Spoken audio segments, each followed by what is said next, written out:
Hola chicos, bienvenidos a un nuevo video podcast de Paper Monsters, Paper Monsters Pro. Estamos aquí con la comunidad en vivo, en directo, y hoy vamos a hablar sobre la frustración en el mundo del arte, en el camino del artista, y hemos venido a llorar, a quejarnos de lo pobrecitos que somos, de lo desgraciados y de lo mal que nos va en la vida. Así que hoy vamos a hablar sobre la frustración presente, yo creo que en el camino entero del artista, incluso desde antes de ser artista y antes de planteártelo, hasta el final de los tiempos. Y bueno, yo he pensado acerca de este tema porque estas últimas semanas estoy ahí en plan frustración con muchas cosas, pongo un poco en situación, estoy ahí intentando abrirme hueco un poco dentro del mundo del arte como artista, digamos, cosa que hasta ahora tampoco había intentado hacerlo de manera directa. O sea, me había intentado meter dentro del mundo del arte, pero a nivel, pues eso, ilustración, para hacer encarguillos, cosillas y tal, y sobre todo pues estaba con lo de la comunidad y tal, que era lo que más me llamaba la atención. Hice algunos curros y tal por ahí, de, pues lo de HDO y de estas mierdas, pero no a nivel artístico, de generar obra y vender y hacer más obra y vender y que haya gente que coleccione tus obras y demás, galerías, todas estas mierdecillas. Entonces, claro, yo en este punto en concreto me enfrento a un universo totalmente nuevo para mí. Llevo mucho tiempo dentro del mundo del arte, estudié mis cosas de arte, no sé qué, sé dibujar y sé muchas cosas, pero claro, me enfrento a un nuevo camino, de hecho, a un nuevo camino que en realidad es nuevo prácticamente para toda la humanidad, porque yo estoy entrando dentro del sector de los NFTs en este caso, que tiene que ver con la compraventa de arte, pero es totalmente nuevo también. Entonces, incluso la gente que está más metida dentro de este mundo tampoco sabe. Y es como punto de frustración total de, ¿tiene sentido lo que estoy haciendo a nivel artístico? ¿Va a encajar lo que hago con todo este mundillo? ¿Cómo funciona este mundillo al que me dirijo? Ya sea el mundo de la compraventa de arte, ser artista y demás, o trabajar para una editorial, o trabajar en una esta de videojuegos, lo que sea. Y entonces estoy un poco ahí. Estoy también en paralelo a esto, intentando elegir, no elegir, intentando entender, elegir las palabras para definir el por qué hago las cosas, porque creo que es una parte fundamental si quieres, digamos, mostrarte al mundo como artista, comunicar algo, saber qué es lo que estás comunicando, el porqué de lo que haces y demás. Entonces estoy también dándole vueltas y es muy frustrante el tratar de entenderte y decir, ¿por qué estoy haciendo esto? ¿Por qué dibujo lo que dibujo? Porque yo muchas veces dibujo sin más y es como, no, me parece guay esta imagen. ¿Y si le meto tal? Ah, pues esta paleta me encaja. O visualmente tal, tal. ¿Y qué hay detrás de todo eso que estoy haciendo? ¿No? Entonces, el plantearse una vez más algo nuevo, el por qué hago las cosas y demás. Y luego a la hora de trabajar, porque ahora estoy haciendo una serie de obras, igual, eh, ¿qué estilo debería trabajar? ¿Qué partes de proceso voy a utilizar para esta obra para técnicamente llegar a qué resultado me interesa? ¿Debería empezar haciendo esto? ¿Debería tirar por algo más sencillo? ¿Por algo más gestual? Y es como, para mí al menos, que igual es una cosa más personal, pero creo que le pasa a bastante rango de artistas y gente que quiere dedicarse a este mundillo, es como un mundo de frustración continua. La gente, como hemos dicho en muchas ocasiones, pues piensa en el tema del dibujo y dice, ah, pues dibujas bien, te lo pasas genial, lo haces porque sabes hacerlo y ya está, ¿no? Pero por lo menos en mi caso es como ir subiendo una escalera eterna de frustración, de cosas que te van tirando para abajo, que te vas chocando contra paredes una detrás de otra y tal.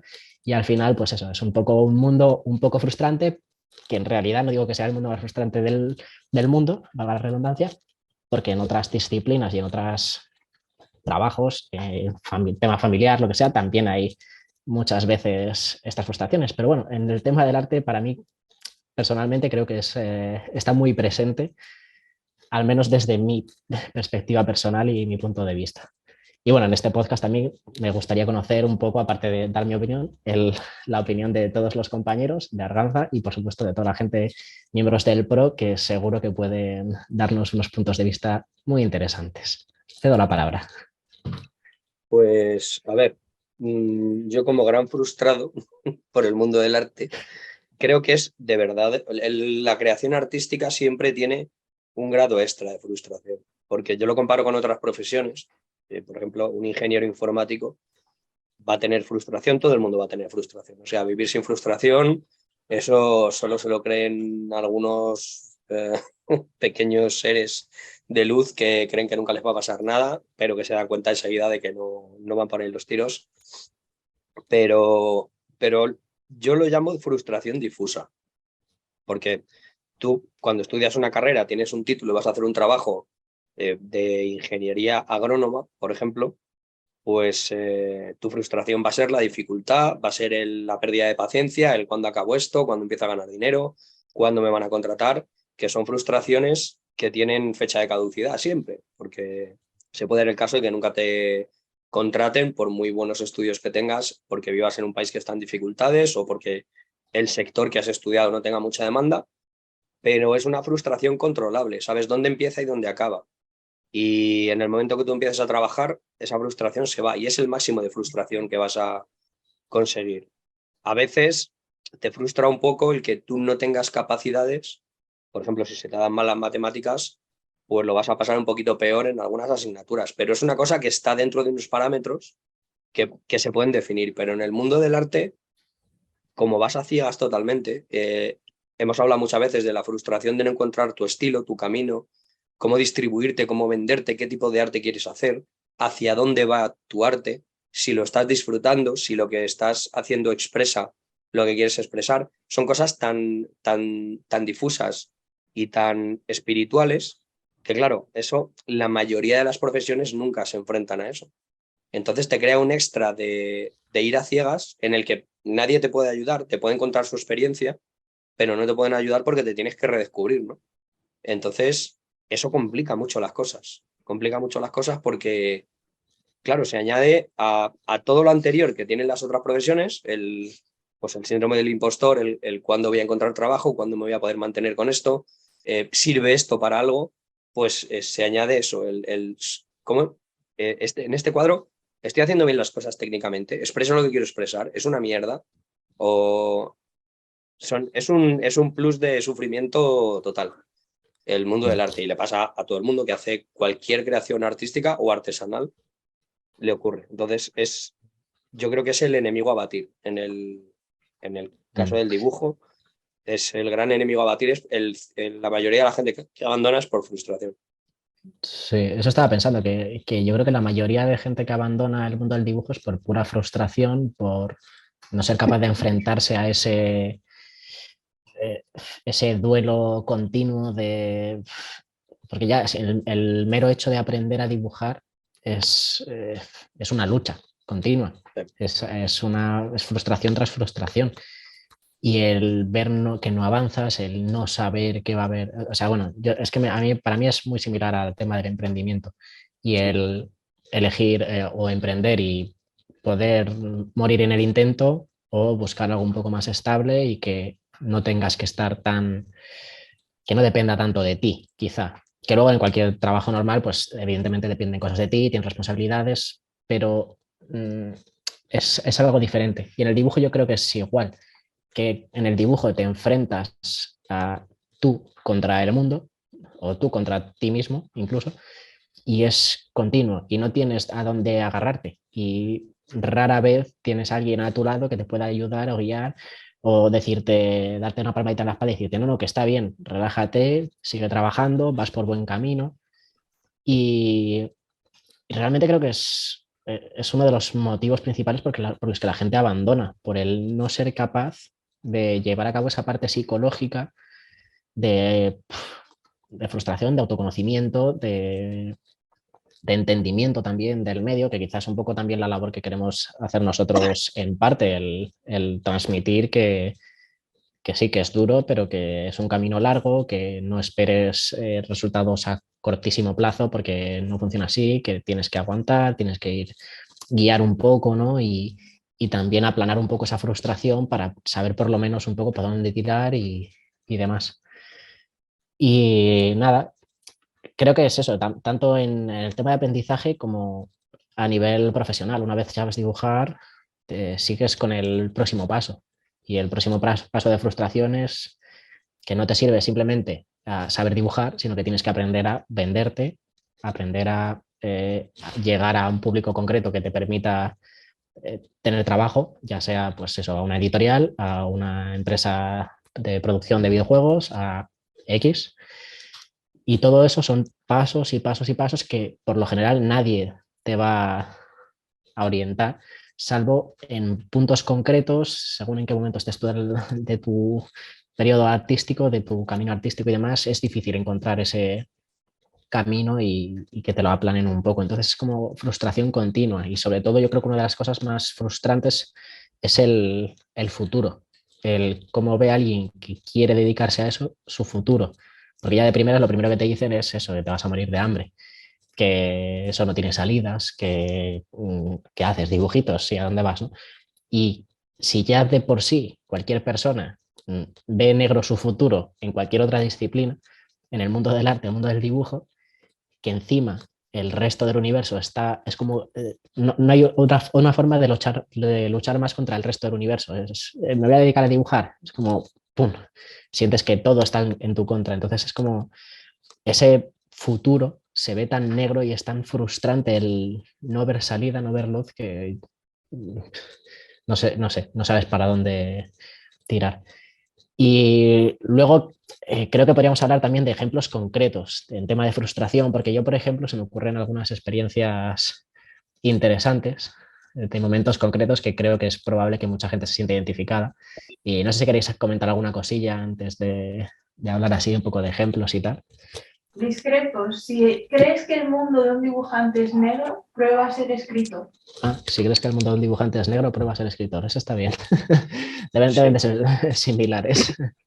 No, lo digo rápido, aprovechando que no tengo a nadie, que eso que has comentado, Jaco, creo que pasa en todas las disciplinas. Yo he pasado por ahí, la experiencia mía, que no tiene nada que ver con el dibujo, pero el tema del dejar algo fijo y emprender tú algo, yo lo hice con 32 años y lo teníamos muy claro mi mujer y yo, pero estábamos acojonados. Y ya te digo que eso que has dicho nunca, o por lo menos en mi caso, nunca vas a tener a nadie que te esté diciendo si lo estás haciendo bien o no. Eso es tu experiencia, tu camino que vas haciendo, de que te vas dando cuenta de las cosas. Es más, cuando nosotros montamos esto, nuestros familiares echaban las manos a la cabeza. O sea, echaban las manos a la cabeza, ya teníamos a la primera hija y el dejar un trabajo fijo y hacer eso que os he comentado antes de cogerlo del paro, invertirlo en una cosa que no sabíamos si iba a funcionar, que hicimos un estudio de mercado muy nuestro, ¿eh? No, aquí no se contrató ninguna empresa. Llamamos al ayuntamiento, preguntamos por gente censada, animales censados, que dime tú quién censa el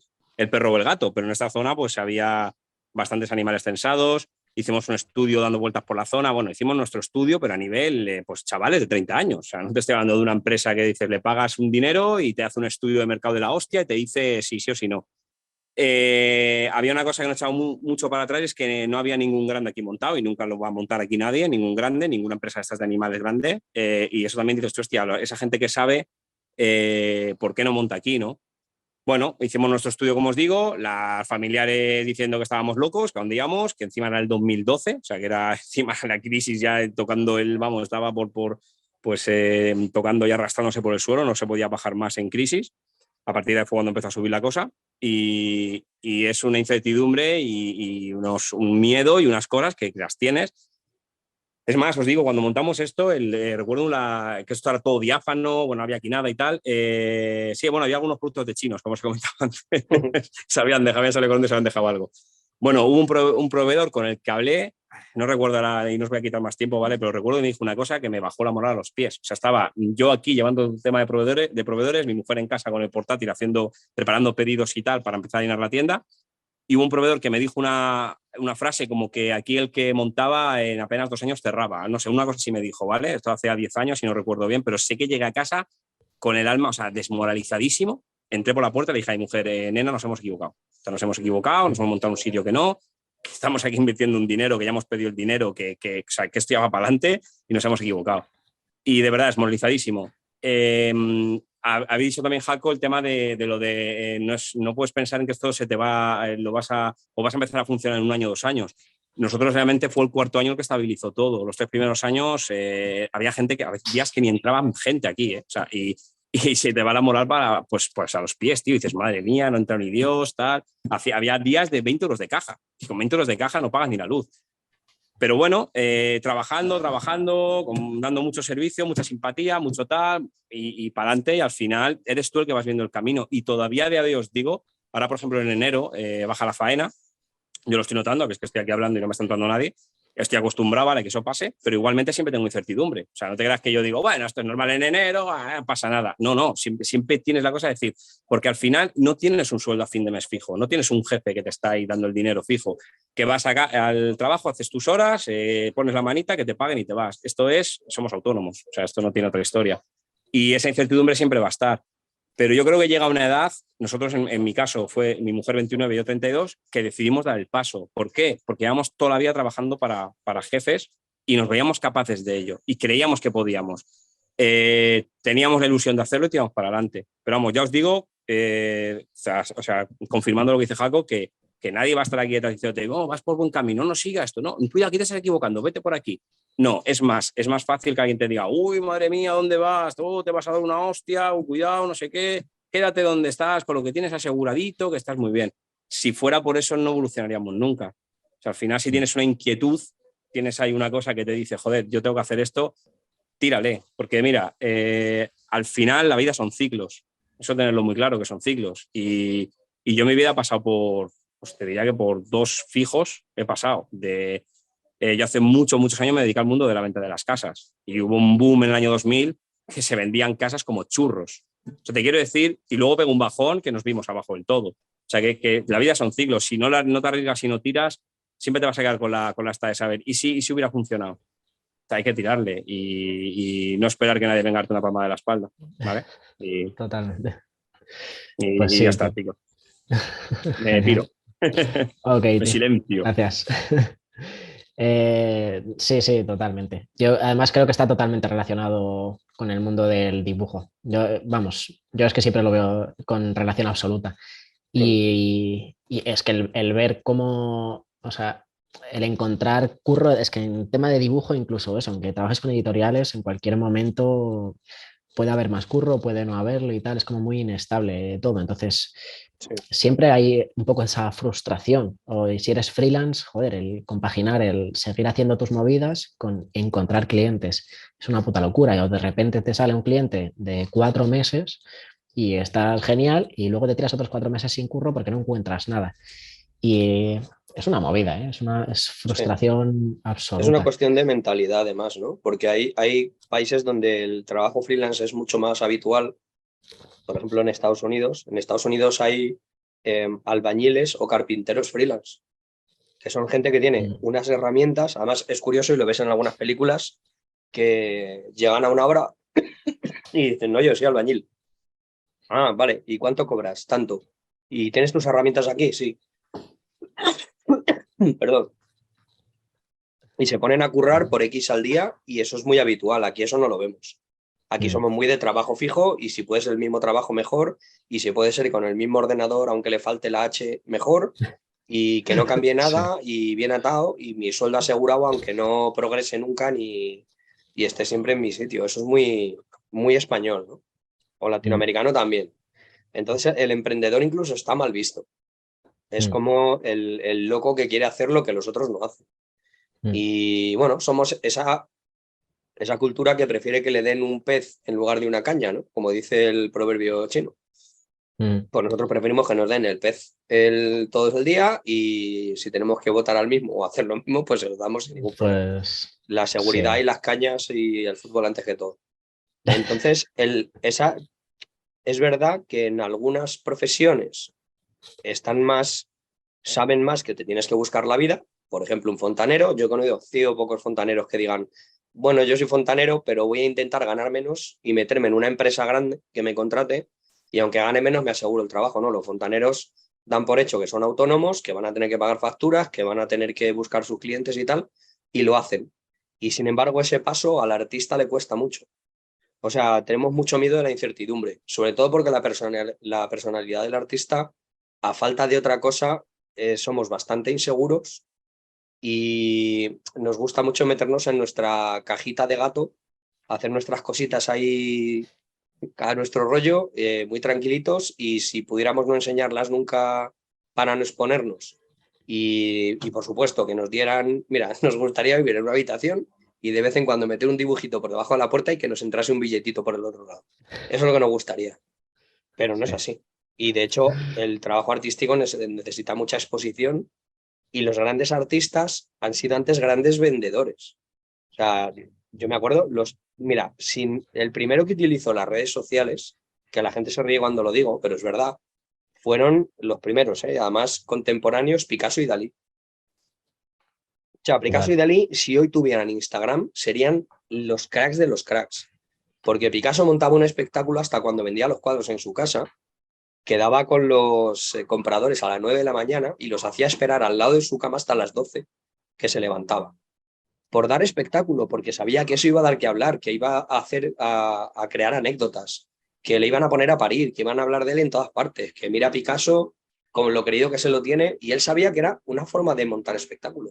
Y no te digo ya Dalí, que hacía unas cosas con el bigote ese, que tal, que unos aspavientos y hablaba a las cámaras como si estuviera loco, que luego la gente decía que era todo lo contrario a lo que aparecía en las imágenes, que era un tío aburrido, un soso, que no tenía nada con conversación interesante ni nada, pero eran gente que sabía venderse para las redes sociales de la época que eran radio, televisión y prensa. Y se vendían cojonudamente al mundo entero, consiguieron traspasar fronteras porque sabían que el artista necesita exposición.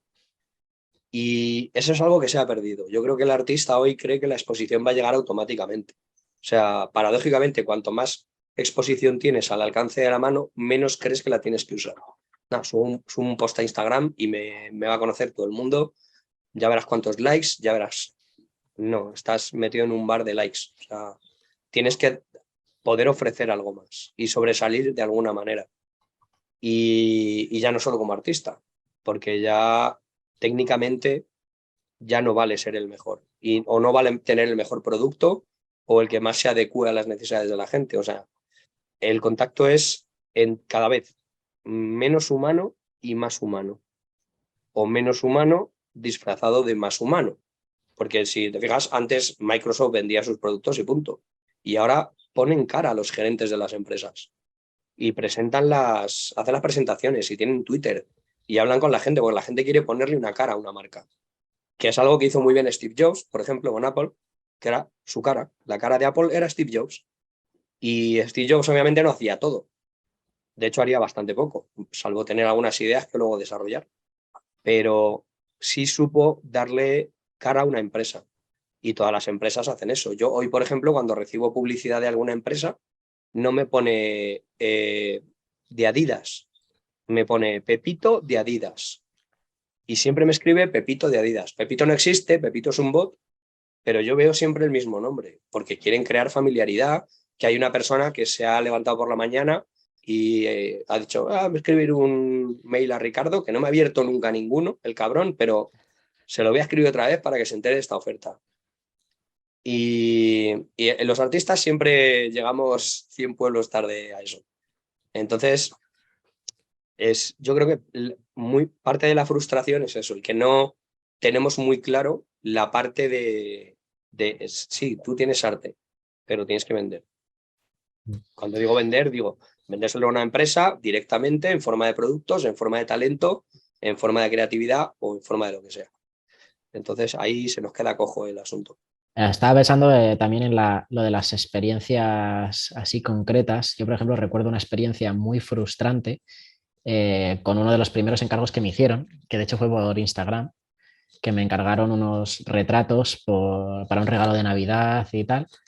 Y yo me acuerdo que además intenté hacerlo lo más profesional posible, de redactar bien un mail con todos los pasos del proceso y demás, explicando que el trabajo estaba hecho en tradicional, luego digitalizado, tal y cual, y luego que se imprimía y se presentaba ya el trabajo impreso, se enviaba en un formato tal, con papel X, todo bien explicado. Entonces hice todo el proceso, un proceso muy duro y muy frustrante, porque cuando de repente pasas de solamente dibujar para ti tus movidas a dibujar para otro, ostras, ahí ya se te empieza a subir aquí algo y empiezas a estar un poco acojonado. Cada parte del proceso se hace dura, cada línea que haces de repente es como que pesa mucho más de lo que pesaba antes y no sabes si lo estás haciendo bien, si no. Y luego, una vez terminado lo que eran los trabajos y demás, recuerdo que, de hecho, bueno, cobré bastante poco por poco para una ilustración, pero bastante bien para el momento en el que lo hice de mi carrera artística, digamos. Pero recuerdo terminar la ilustración, hacer toda la impresión, preparar el envío, enviarlo y demás, que ya contestarle a la persona por mail, ya ha sido enviado, tal, espero que llegue todo en condiciones, si no tal, pues me escribes, tal, tal, tal. Y ya llegar el paquete y recibir un mail de la persona diciendo, oye, pero no estaba hecho con lápiz en papel y no sé qué. Y yo, sí, claro, en el mail que te mandé te expliqué que estaba tal, tal, tal, hecho así, y luego digitalizado, impreso y tal. Ah, pues es que pensaba que estaba hecho, que era directamente el de papel y lápiz y no sé qué. Y yo, no, no, como te comenté, tal y, vale, vale, no te preocupes. Y no tuve más problema con eso. Pero fue un momento que a mí me resultó muy incómodo, a pesar de haber hecho las cosas bien dentro de lo que cabe, habiéndolo explicado todo bien y tratando de dejarlo todo clarísimo, el enfrentarse a ese momento, el darse cuenta de que por muy bien que intentes hacer las cosas, siempre puede haber cualquier otra cosa que salga mal o que te genere un conflicto o que sí, que puede haber algo mal.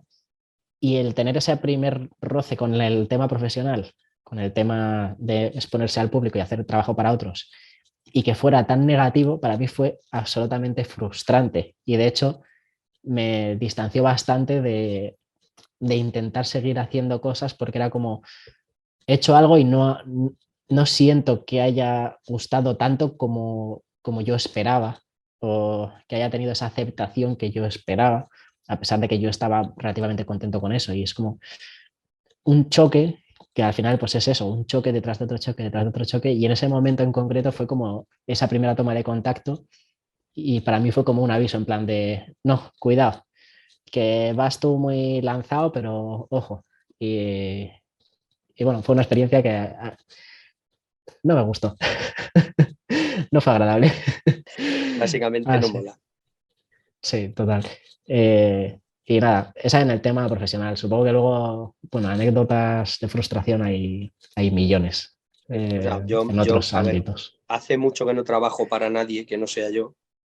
Bueno, para Jaco, que es el jefe, pero es verdad que yo recuerdo la frustración de tener un trabajo X, que es frustración tras frustración. O sea, o tienes la suerte de que te gusta mucho tu trabajo, o si no, tienes frustraciones continuas, desde que te tienes que levantar temprano, que tienes que irte a tomar por culo lejísimos si tardas un montón en llegar a tu casa, el cansancio, si trabajas cara al público, eso ya es un nido de frustraciones continuo, pero luego hay otras frustraciones, es que lo he contado un montón de veces, pero bueno, lo cuento a alguno por si no lo ha oído una vez más. Yo cuando empecé a hacer el trabajo de mis sueños, que era ser ilustrador, me frustró porque no era lo que yo esperaba. Y me di cuenta de que estaba dibujando siempre cosas que no me apetecía dibujar. Entonces, yo tuve la crisis de encima sentirme culpable, que es peor todavía, porque es estar frustrado y encima sentirte culpable y tonto por decir, a ver si he estado toda mi vida queriendo hacer esto y soy tan gilipollas que no me he dado cuenta de que no es lo que quería y quería ser pizzero. Pero luego me di cuenta que a mí lo que me gustaba en realidad no era tanto dibujar, sino crear, que es diferente, ¿no? Entonces yo soy muy feliz creando cosas y me da igual casi lo que sea. Pero claro, cuando a un dibujo creativo le quitas lo creativo y lo dejas en que eres un mercenario técnico, que alguien te dice lo que tienes que hacer y tú lo haces, sin darte opción a eso, a ejercitar tu creatividad, pues te transformas en un artesano que puede ser más o menos feliz. Y yo he conocido mucha gente que ha muerto de éxito, además. O sea, que de repente le ha ido muy bien, se han encasillado sin oportunidad de poder dar marcha atrás y les ha causado frustración el hacer lo que les gusta, pero no poder dejar de hacerlo nunca más. O sea, eso es el sueño húmedo de todo niño de decir, me voy a comer 6 kilos de chocolate, que te compren un huevo de chocolate así, que a mí con 6 años me lo dicen y digo, venga ya, desde luego, sí, trato hecho.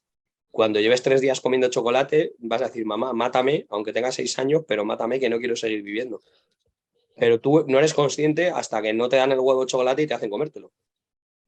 Entonces con el arte pasa lo mismo, tú puedes disfrutar mucho de hacer algo, pero cuando lo haces 8 horas al día, de tal hora a tal hora, en estas condiciones, y siempre tienes que hacer eso, sin que un día puedas decir, pues voy a investigar más por aquí o por allá, o voy a intentar dar un aire más tal, o me voy a poner esta meta que es dificultarme un poco las cosas para, en fin, los retos de evolución que se pone un artista, que hay veces que cuando quieres ejercitar eso, no puedes, porque necesitas comer. Y entonces, yo conozco varios, de hecho me acuerdo un pintor en Málaga, bueno, eso fue más precisamente por lo contrario, pero había un pintor muy conocido, ahora no recuerdo el nombre, que se hacía unos cuadros marinos y el tío pintaba marinas a una velocidad pero tremenda. Entonces la pintaba en serie y pintaba miles. Resulta que el tío inundó Málaga no es excesivamente grande, pero bueno, no es una ciudad pequeña tampoco. Tiene yo creo que 500.000 de habitantes o así. El tío pintaba a tan velocidad y vendía relativamente barato que se forró. O sea, ganó una cantidad de dinero bestial. Y el tío, su flujo de trabajo era pinto estas marinas, gano dinero y luego pinto cosas más personales, las vendo con otro nombre, aunque todo el mundo sepa que soy yo, y las vendo un poco más caras y más exclusivas. Y se colapsó a sí mismo. Lo gracioso es que las obras más caras la gente era muy reticente a comprarlas y todo el mundo tenía un cuadro de ese tío, malo, pero cuadro de ese tío. Era como que tenían el autógrafo y por 50 euros pues tenían un cuadrito. Y decían, mira, este cuadro es como si ahora Antonio López se pone a hacer eso. Tú tienes un Antonio López por 50 pavos. Sí, no es el Antonio López que es el retrato de los Reyes, pero es un Antonio López. Y cuando toda Málaga tenía un cuadro de ese tío en su salón por 20 pavos, no volvió a vender nada. O sea, murió de éxito, literalmente. Entonces, sí, algún turista compraba alguna cosita y tal, pero estaba tan masificado el mercado y había relacionado tanto una obra con otra que acabó por no vender. Y, joder, la frustración que tenía ese tío era bestial habiendo triunfado, porque mucha gente hubiera intentado aprovechar eso, pues yo qué sé, para intentar sacar producto de otra manera, ¿no? Hacer series limitadas, yo qué sé, incentivar la venta de otra manera, ¿no? Por aquel entonces Internet no funcionaba, igual lo hubiera petado en Internet, pero, pero claro, la frustración de tener éxito y que no sea como tú esperabas, hostia, eso también existe. Yo recuerdo un punto muy frustrante, porque más que frustrante fue el momento de toma de conciencia con la realidad que no quería, y fue mientras estaba estudiando después de Bellas Artes en una privada. Hice un año de digital y mi profesor era un tío que hacía cómic a lo bestia. O sea, era un puto crack, pintaba, o sea, dibujaba para los Rugrats, para Hora de Aventuras, para, pues eso, cómics top. Y el tío pintaba de la hostia, pintaba como churros y le hacía encargos y tal. Y luego, por otro lado, era profesor en una privada. Y claro, a todos los de la clase nos extrañaba un poco, en plan de, joder, y este tío que está haciendo encargos todos los meses de cómics de primer nivel y tal, ¿qué cojones hace aquí siendo profesor? Y yo recuerdo que una vez estuvimos hablando con él en clase y tal, y nos comentó en plan de, no, porque es que la industria del cómic, por lo menos hasta donde yo llego y yo conozco, no me da pasta, no me da para vivir, me da un plus, pero no me da una estabilidad en condiciones y por eso tengo que buscarme este otro curro y dar clases pues X días a la semana para compaginar. Y ese momento de ser absolutamente consciente de que alguien que para mí era de alto nivel, un tío pro de verdad, no podía ganarse la vida como a él le gustaría, simplemente haciendo cómics como un dios, haciéndolos mejor que nadie, fue como, ostras, es, o sea, frustración, sí, fue un choque de realidad muy duro. Y claro, el ser consciente de eso y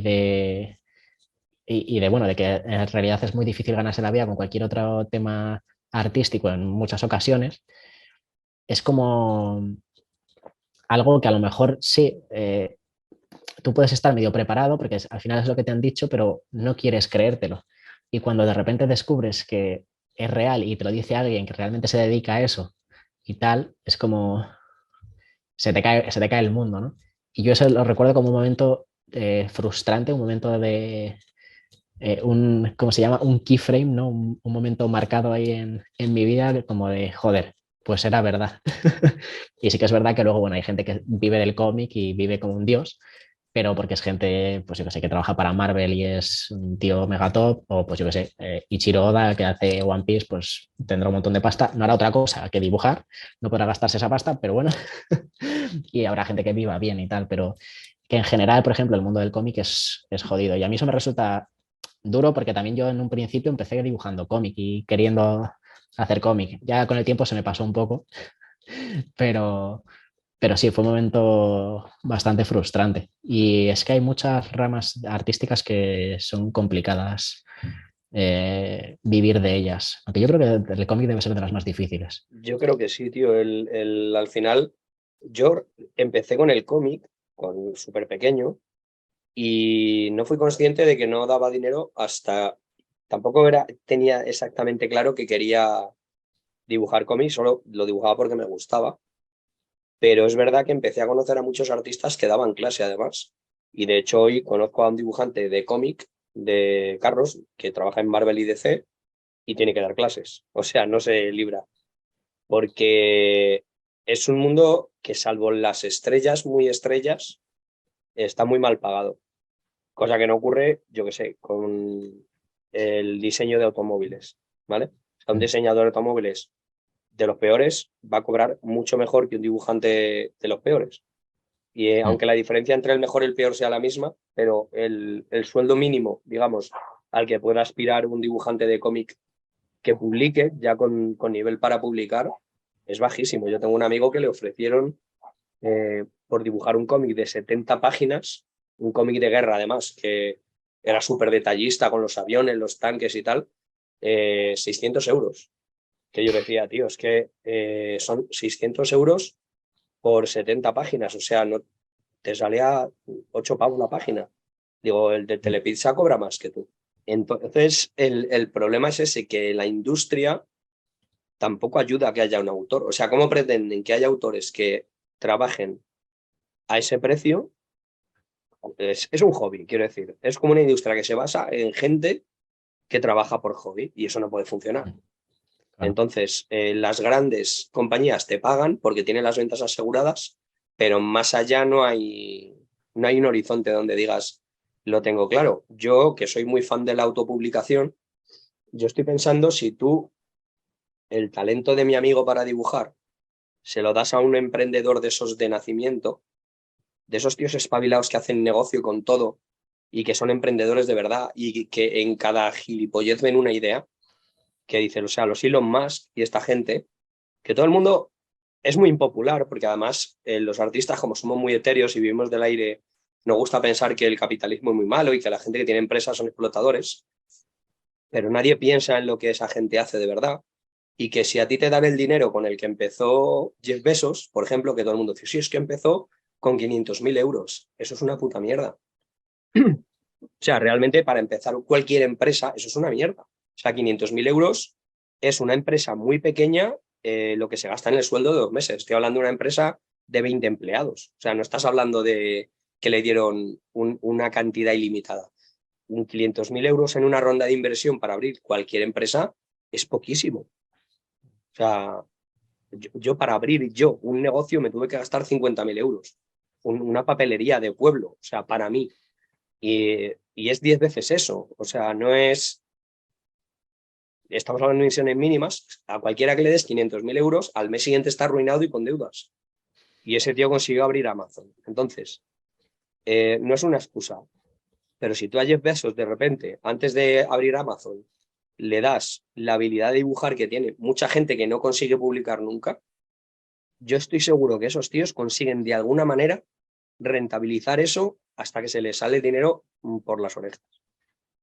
Porque ¿cuántas veces no hemos hablado tú y yo, Jaco, de decir, tío, yo ahora, si me estuviera muriendo de hambre, pero muriendo de hambre de verdad, de decir, me han dejado en un país que no conozco, con lo puesto y no tengo ni un duro. Yo me voy con un cuaderno de dibujo a un restaurante y les digo, mira, a cambio de que me des de comer, me pongo a hacer aquí un dibujo que la gente se va a quedar flipando. Vas a tener a todo el mundo mirando por encima del hombro a ver qué tal queda, a ver qué tal no queda, porque eso es lo que nos falta a los artistas muchas veces, iniciativa, que es lo que no le faltaba, por ejemplo, a Dalí o a Picasso. ¿No os habéis fijado nunca? Y bueno, os habéis fijado y estoy seguro que a prácticamente ninguno se os ha ocurrido atar los dos conceptos. Yo veo a un caricaturista en la Plaza Mayor o en cualquier lugar concurrido y tú ves una persona pagándole una caricatura y 20 detrás mirando. Entonces es una persona haciendo una cosa y otras 20 no haciendo nada. Yo a veces lo pienso y digo, ¿y si lo vendes como espectáculo? ¿Sabes? Bueno, ha habido gente que lo ha hecho y lo ha hecho muy bien. Entonces, se nos escapa esa relación, ¿sabes? Vemos a 20 personas mirando a un caricaturista y uno que sabe dibujar dice, pues me hago caricaturista y vas a tener un cliente. Pero ¿y esas 20 personas que están ahí flipándolo? Y cuando digo un caricaturista, digo alguien que modela barro. O sea, yo estoy seguro que tú en un restaurante montas de forma bonita una persona modelando barro con un torno, que eso es algo hipnótico, y la gente hace más caso al que está modelando barro que al pianista. ¿No? Al pianista del restaurante no le escucha ni Dios. Está muy guay como fondo. Pero se quedan mirando cómo uno hace una tetera y se quedan tontos. La gente que se queda idiota. Entonces, también el arte como espectáculo funciona muy bien. O yo qué sé, por ejemplo, yo veo gente que hace una pintura rápida de 1 hora y te hace una pasada de pintura que flipas. Eso pónselo a la gente en un teatro y estoy seguro que la gente lo va a ver. O sea, digamos, un YouTube analógico. Porque una masterclass, pero una masterclass diciendo, mira, por 10 pavos vamos a ver cómo este tío te pinta un paisaje en 1 hora. La forma de venderlo, yo no tengo la habilidad para vender eso, pero estoy seguro que si alguien se lo propone, se puede hacer. Entonces, porque cuando tú ves a un tío, cuando alguien hace dibujos con tizas en la acera, estos dibujos que tienen perspectivas muy locas, que molan mucho y tal, si tú te fijas en el flujo de la gente, cuando lo está dibujando, está todo el mundo mirando. Y una vez que está dibujado, el dibujo dura 5 minutos, porque la gente empieza a pasar por encima, lo pisotean y ya se la suda. O sea, lo que les mola es ver el proceso, porque para alguien que no sabe dibujar, ese proceso tiene algo de... Es como eso que yo no puedo hacer. Como cuando vas a ver un bailarín, va a ver un ballet, pues no le impresiona tanto como cuando lo veo yo que soy un gordo, que veo a esa gente moverse y digo, hostia, ¿sabes? ¿Cómo te puedes mover así, tío? Que te vas a romper. Llamar a un traumatólogo. No es lo mismo, ¿sabes? Entonces no sabemos aprovechar el espectáculo del dibujo y creo que es eso, un poco porque nos centramos mucho en la técnica y se nos olvida todo lo demás. Que el dibujo también es alma y también tiene otra parte que no explotamos. Que, por cierto, con la llegada de las IAs va a haber que empezar a explotar. Sí. Quiere hablar Mai, creo. Adelante. Sí, no, yo solo quería comentaros un punto también de lo que habéis comentado también de la frustración.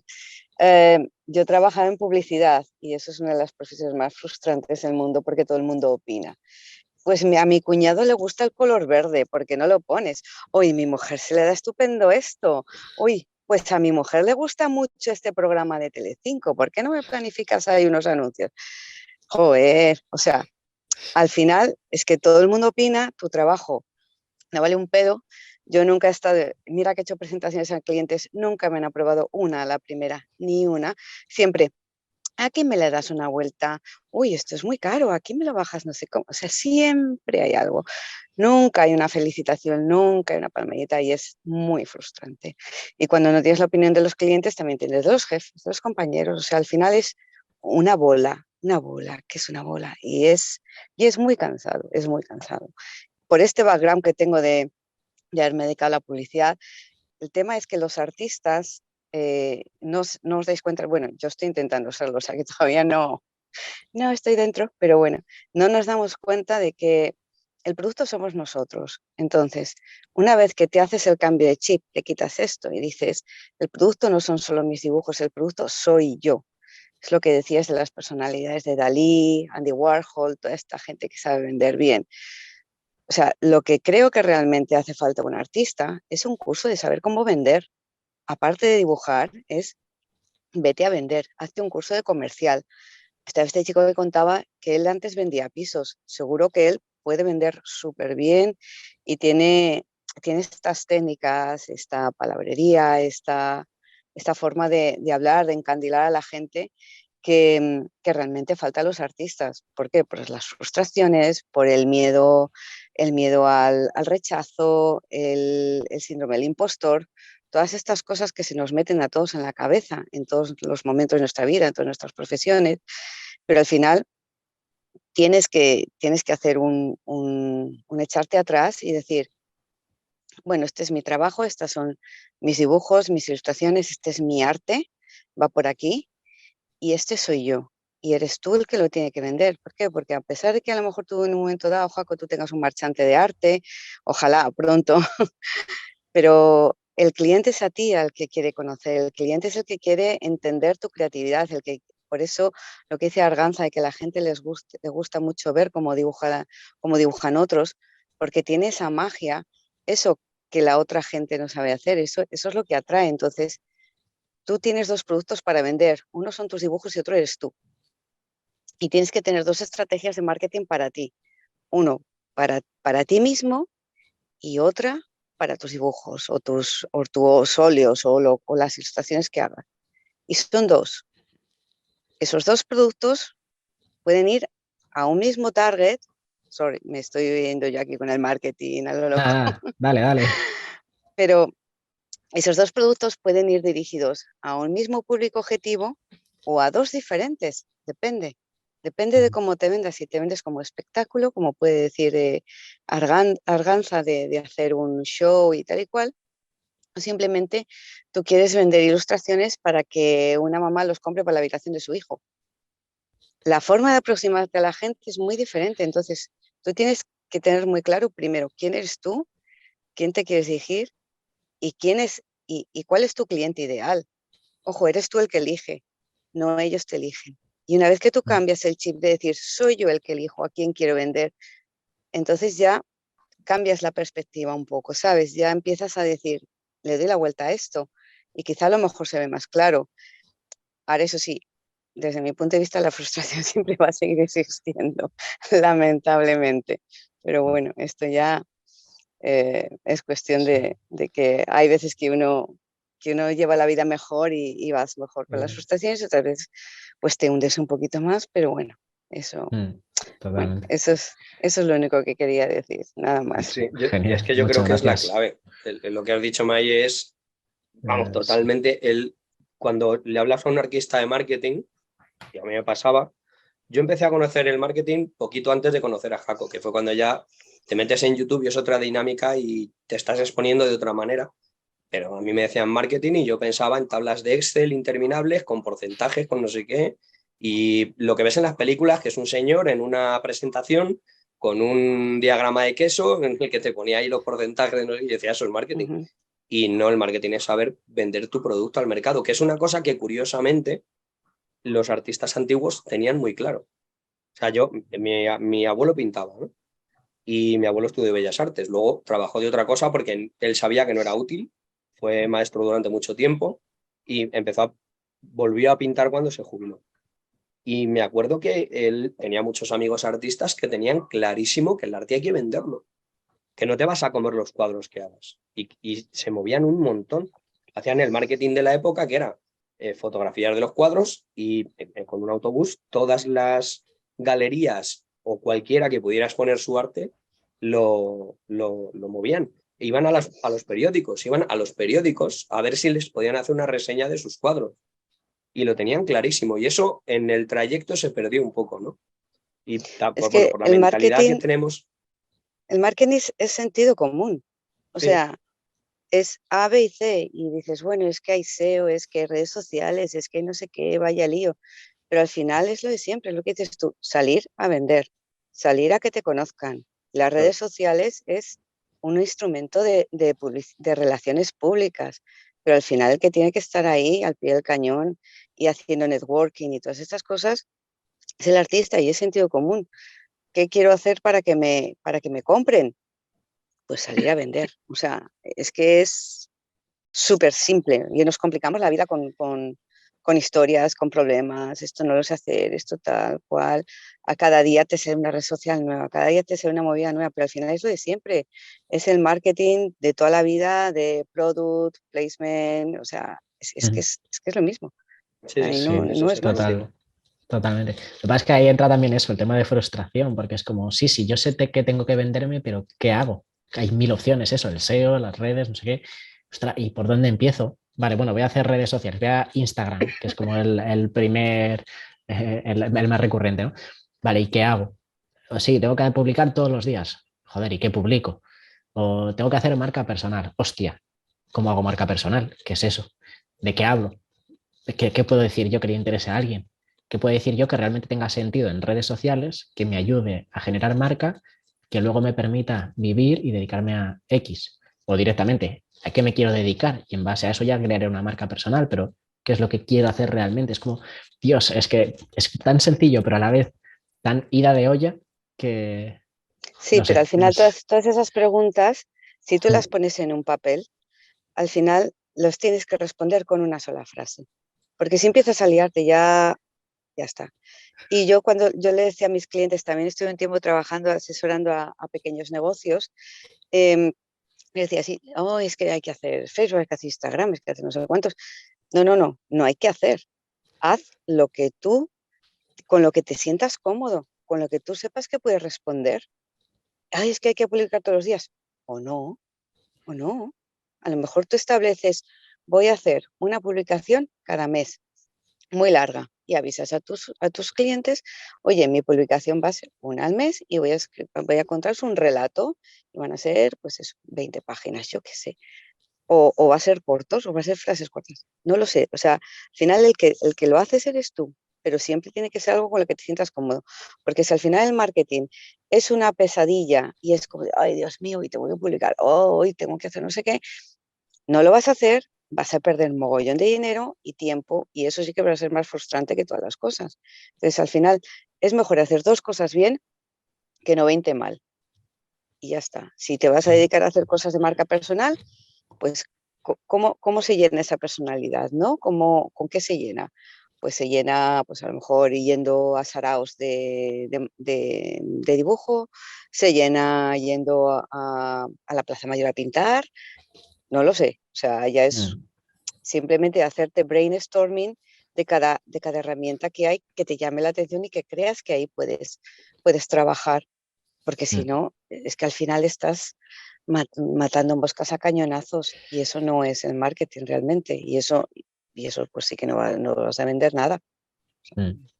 Sí, Yo, total. Dale, Dile, dale. Paco.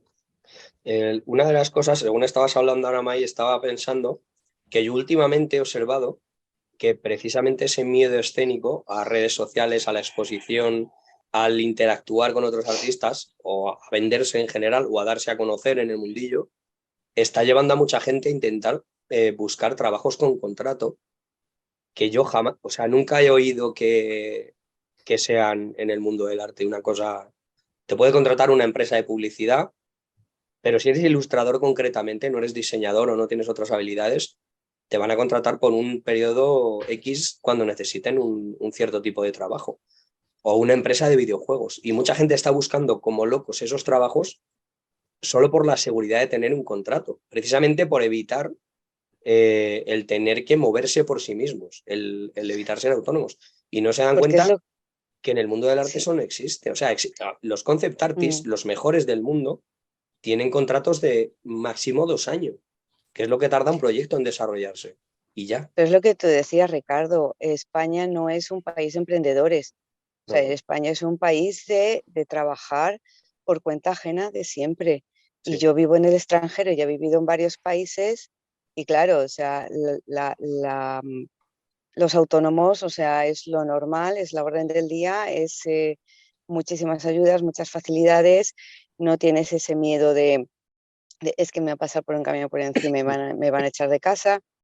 Entonces, claro, se junta un poco el tema social, ¿no? Del país en el que vives y las infraestructuras que hay con la cultura propia, Claro. pues ya estamos, suma y sigue. Entonces, claro, entiendo que la gente quiera buscar un trabajo, un contrato fijo, pero creo que ya eso se ha acabado. Creo que desde la última crisis eso se ha acabado. Fíjate los contratos que hacen de 2 horas, de 40 horas, de 13 horas, de lo que sea, los part-times que hay. Y creo que la gente no se da cuenta del cambio social que ha habido y que cada vez va a ir a peor y que contratos fijos los tienes si eres un científico que lo va a dar todo, que sabes que necesitas una serie de años de desarrollo, etcétera, etcétera, pero en otras profesiones un poquito más liberales, incluso en finanzas, olvídate de contrato fijo. Claro.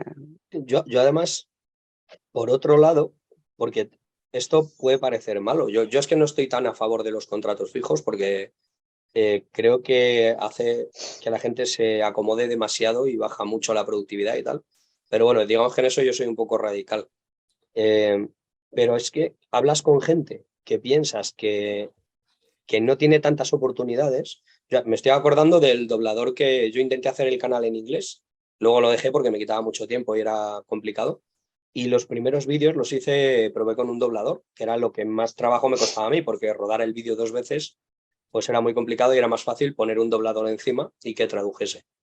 Bueno, la traducción la hacía yo, pero el doblador lo hacía con una voz en inglés y nos cobraba muy poco. Era un tío de Estados Unidos y yo pensaba, joder, con los precios de Estados Unidos, ¿cómo este tío me puede cobrar esto por doblarme un vídeo? Y cuando nos escribíamos, el tío era simpaticísimo, me comentaba que no, que él era muy feliz así. Dice, es que yo ahora trabajo por Fiverr, no me falta trabajo y trabajo en una cabina que tengo en mi casa, que es un micrófono y una mesa y una silla cómoda.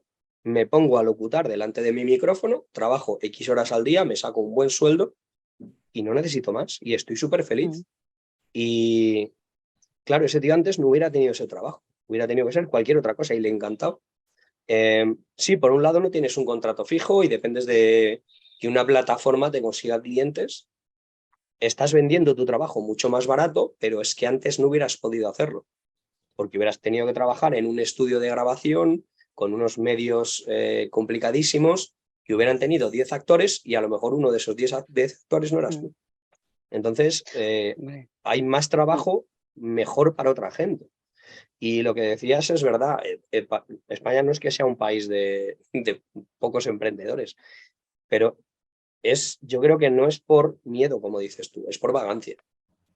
Sí. Hay gente que tiene mucho miedo a no recibir un sueldo cada mes, o que dice que tiene miedo, pero luego tienen contrato de 3 meses y tampoco se mueren de miedo.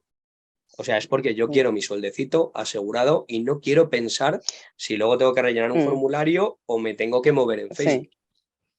Sí, no, eso es verdad. Luego, por otro lado, la infraestructura tampoco ayuda, porque tú te vas a alquilar una casa y te piden contrato. Dices, no, yo soy autónomo.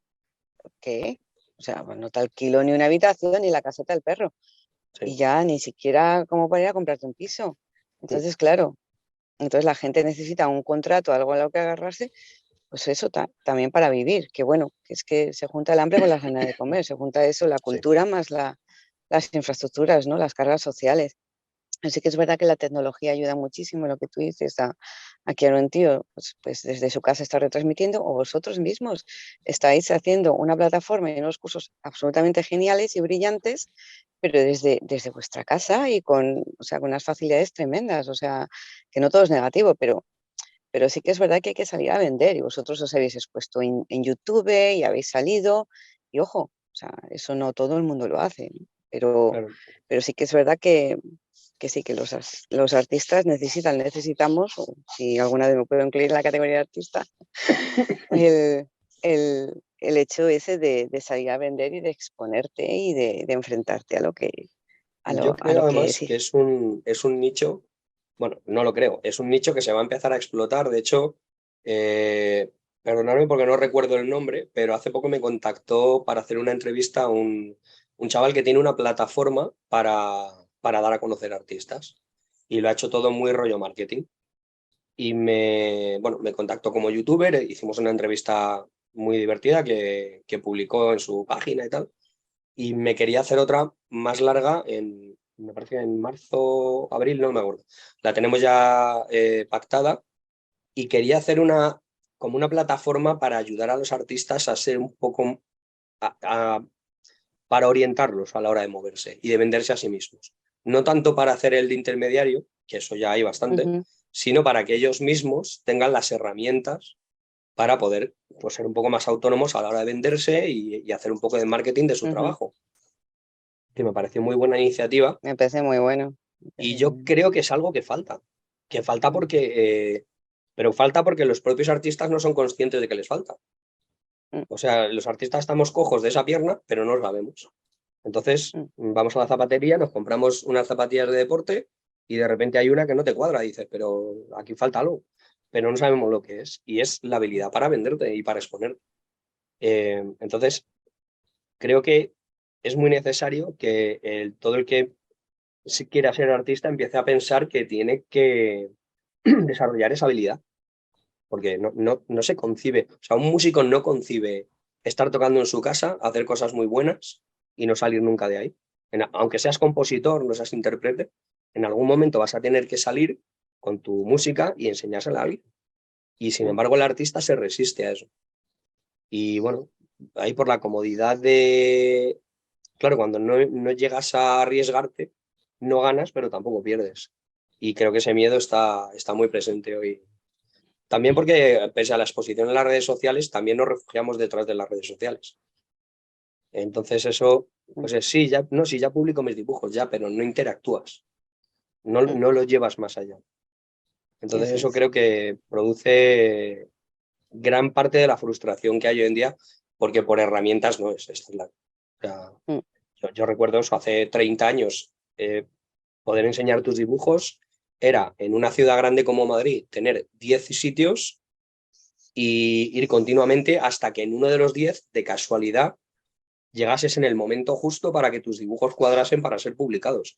Eso sí era frustrante. Y ahí sí que no había herramientas, porque nadie más te iba a publicar. Pero hoy en día la cosa no es así para nada. Entonces, es una frustración que parte, yo creo, por culpa más del artista que del medio externo. Chicos, ¿puedo decir Pues una cosilla rápida, claro, un incisillo?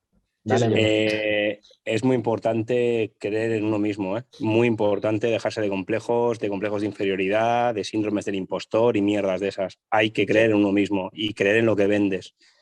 Y es muy importante cuando tú estás vendiendo algo, sea tu producto, sea tu dibujo, sea lo que sea, creas en él y lo tuyo es lo mejor del mundo, ¿vale? Y punto. Y no existe nada mejor que lo tuyo. No se trata de egocentrismo ni se trata de orgullo, se trata de que para ser un buen vendedor tienes que confiar en lo que vendes. Si no confías en lo que vendes, nunca lo puedes vender bien, porque tú mismo te estás generando esas dudas, tú mismo te estás generando esa inseguridad. Tienes que confiar y creer en uno mismo y es muy importante.